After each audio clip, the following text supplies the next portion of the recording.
স্বেচ্ছাসেবক লীগের নেতৃবৃন্দ এবং অন্যান্য সংগঠনের এখানে উপস্থিত আছে। আমি এখানে বক্তৃতা দিতে পারব না।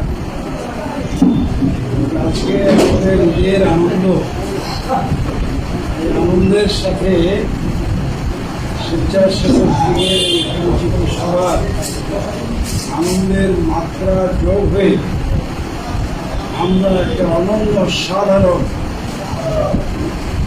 আনন্দ মেলায় সকলে মিলিত হয়েছি। আমি অত্যন্ত খুশি যে আজ সকলে আপনারা এই পরবর্তী সাক্ষাতের জন্য আমার এখানে এসেছি। এখানে উপস্থিত আমার ছোট বড় বন্ধু আছে, আর বিশেষত আমার ছাত্র রাজনীতির শুরু থেকেই বলা চলে। ঢাকায় যখনই যে অবস্থায় আমি যাদের চাকরির কাছে পাই, সেই সেলিম এবং আজিজ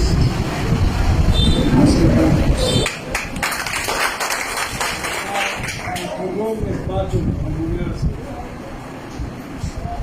সেলিম এবং আজিজ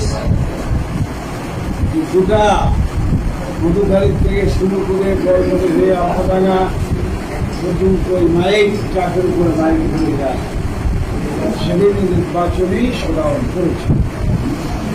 তারপর এখানে নির্বাচন আছে যুবলীগের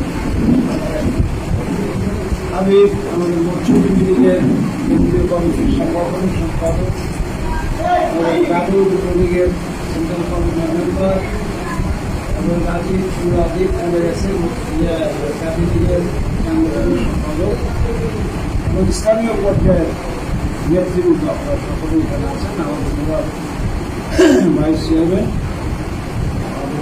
আছে, যাই হোক সকলের নাম বলতে গেলে একটা ভালো লাগবে। আমি সকলেই আপনারা আমার অত্যন্ত আপন।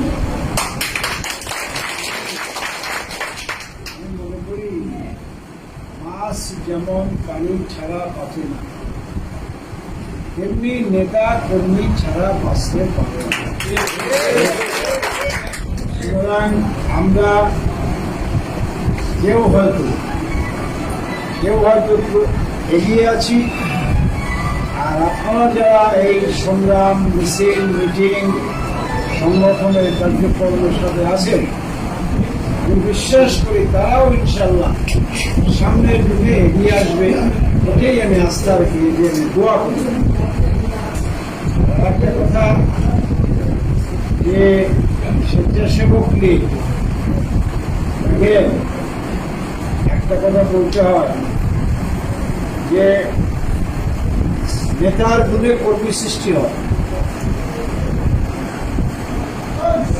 গোয়ালমারি আলফাডাঙ্গা মধুখালী তো বটেই, সারা ফরিদপুরে প্রকাশ সাহেবের পরবর্তী পর্যায়ে কোনো কিছুই কিন্তু ছিল সংগঠনে।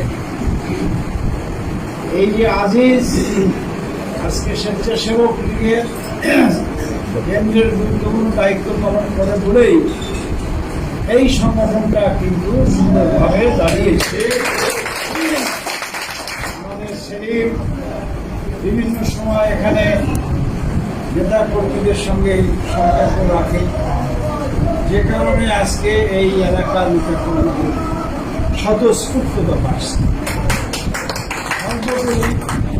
আমি আপনাদের উপরে খেয়াল রাখি এবং আমরা মনে করি